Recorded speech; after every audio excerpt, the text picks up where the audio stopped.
Now, my wife and I, we know a young couple who serve the Lord as missionaries among a tribal group on the other side of the world. In the interest of security, let me just say it's somewhere out there among the islands of the Southwest Pacific. It's a place so remote that it takes 3 days, 9 plane flights to get there. This young couple, who I suppose now in their mid-20s, mid to late 20s, they've gone to the literal ends of the earth to bring the gospel to a tribe that knows nothing about Jesus. They devoted themselves to learning the language, reducing it to writing, translating the New Testament, and learning to preach the good news in that language. They are doing this for the sake of maybe 800 or 1,000 tribal people somewhere in the jungle, remote jungle, on the far side of the earth.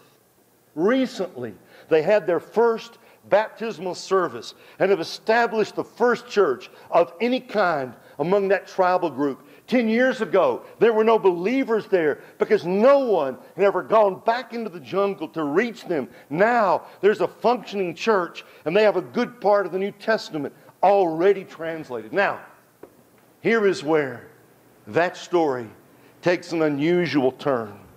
My wife heard the young man speak in a chapel service.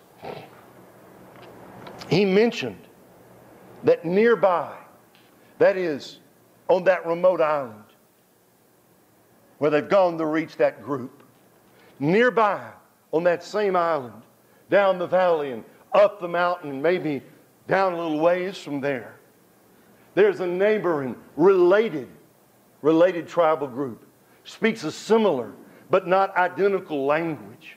And this tribal group over here, they heard about what's happened to their neighbors, how the gospel's come in and lives are being changed by Jesus Christ. And that young man wrote the following statement. I'm just going to read it because what he wrote's better than anything I could say. Here now the words of that young man. Quote, "We were told also that just recently one of the most important big men and leaders of a yet unreached area, 2 to 3 days hike to the southeast of us, sent a very important message to us and to our Bible teachers. His name is Ekapita'a. And the main part of the message he sent was passed down from person to person through the valley and various hamlets in between his territory and the place where we minister. Finally, it reached our hamlet. And when it did, the words of Ekapita'a were delivered to say something like this, quote, please tell Degapia'a, that's the tribal name of the young man, the young missionary husband, that we want to hear this Creator's talk. We want it so much that we are waiting for the time that you, along with the Bible teachers, will bring it to us. When the time comes that you are ready to tell us of the Creator's message, just send us the word and we will come. We will gather everybody from our area. We will all hike the trails all the way down to where you are, and we will live in your area for as long as 2 moons, 2 months. We will do this all just so that we can hear the Creator's message. If you would rather hike to our territory and tell us in our own houses,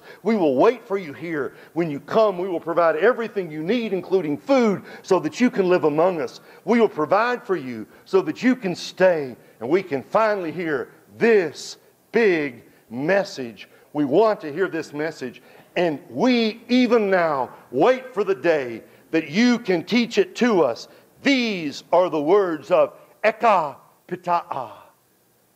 God is not finished yet.